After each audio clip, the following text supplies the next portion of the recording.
Hello बच्चों, let's read the question. The diagram below shows the change in length x of a thin uniform wire caused by the application of stress F at two different temperature T1 and T2. The variation shown suggests that here we have given a diagram with four options, and options are A, T1 is greater than T2, B, T1 is less than T2, C, T2 and T1 are equals, and D, T1 is greater than equal to T2. Now question के according सबसे पहले हम यहाँ पे की concept का use करेंगे, and here the key concept will be elongation of a wire due to the change in temperature. तो जब हम यहाँ पे टेम्परेचर को चेंज करते हैं या टेम्परेचर को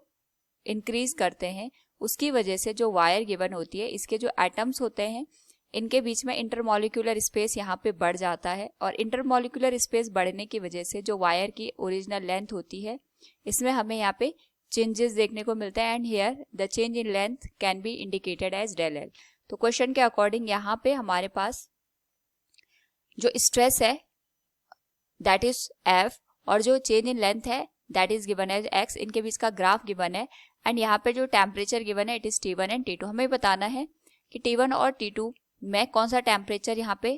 ग्रेटर होगा, और यहाँ पे क्या टेम्परेचर T1 और T2 एक दूसरे के इक्वल होंगे या नहीं होंगे. तो क्वेश्चन के अकॉर्डिंग अगर हम यहाँ पे बात करें तो चेंज इन लेंथ का मतलब ये हो गया, अगर हम सेम स्ट्रेस प्रोवाइड कर रहे हैं फॉर अ गिवन वायर, तो उस पर्टिकुलर केस में जिसमें ज्यादा हमें एलोंगेशन देखने को मिलेगा या जिसमें एक्स की वैल्यू ज्यादा होगी वहां हमारे पास टेम्परेचर ज्यादा होगा, क्योंकि हमें पता है कि जैसे टेम्परेचर इंक्रीज हो जाता है, टेम्परेचर बढ़ने की वजह से हमारे पास जो वायर गिवन होती है इसके जो मॉलिक्यूल्स होते हैं इनके बीच में इंटरमॉलिक्यूलर स्पेस बढ़ जाता है, और जब हमारे पास यहाँ पे इंटरमॉलिक्यूलर स्पेस इंक्रीज हो जाता है उसके करस्पॉन्डिंग जो वायर की लेंथ होती है इसमें इंक्रीमेंट हमें देखने को मिलता है. तो जितना ज्यादा टेम्परेचर होगा वायर की लेंथ उतनी बढ़ जाएगी. तो इस करस्पॉन्डिंग वैल्यू के लिए हम यहाँ पे जो स्ट्रेस है उसको कांस्टेंट करते हैं दोनों टेम्परेचर के लिए. तो अगर हम यहाँ पे जो y एक्सिस है जिस पे हमने स्ट्रेस को इंडिकेट किया है इसकी वैल्यू को कांस्टेंट कर दें, तो इस पर्टिकुलर केस में हम यहाँ पे देखेंगे हमारे पास जो स्ट्रेस है वो T1 और T2 दोनों के लिए सेम आ गया, लेकिन इसके करस्पॉन्डिंग अगर हम x की वैल्यू देखते हैं तो ये x1 आ गया, ये x2 आ गया. x2 पे हमें यहाँ पे ज्यादा एलोंगेशन देखने को मिल रहा है as compare to the x1. यानी सेम स्ट्रेस के लिए अगर हम यहाँ पे बात करें तो जो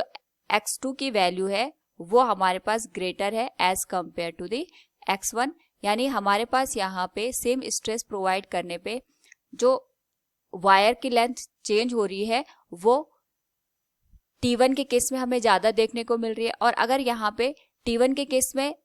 चेंज इन लेंथ ज्यादा है इसका मतलब ये होगा ये तभी पॉसिबल है जब हमारे पास यहाँ पे टेम्परेचर की वैल्यू सेकेंड केस में ज्यादा होगी, यानी जहां पे हमें x2 की वैल्यू मिल रही है x2 की वैल्यू हमें T1 के करस्पॉन्डिंग देखने को मिल रही है, यानी T1 की वैल्यू जब T2 से ज्यादा होगी तो सेम स्ट्रेस प्रोवाइड करने पे हमें एलोंगेशन यहाँ पे ज्यादा देखने को मिलेगा. इसका मतलब ये हो गया कि temperature T1 will be greater than T2. So from the given question we can say yeah T1 will be greater than T2. Option A will be the right answer. Hope all you understood it. Thank you and best of luck.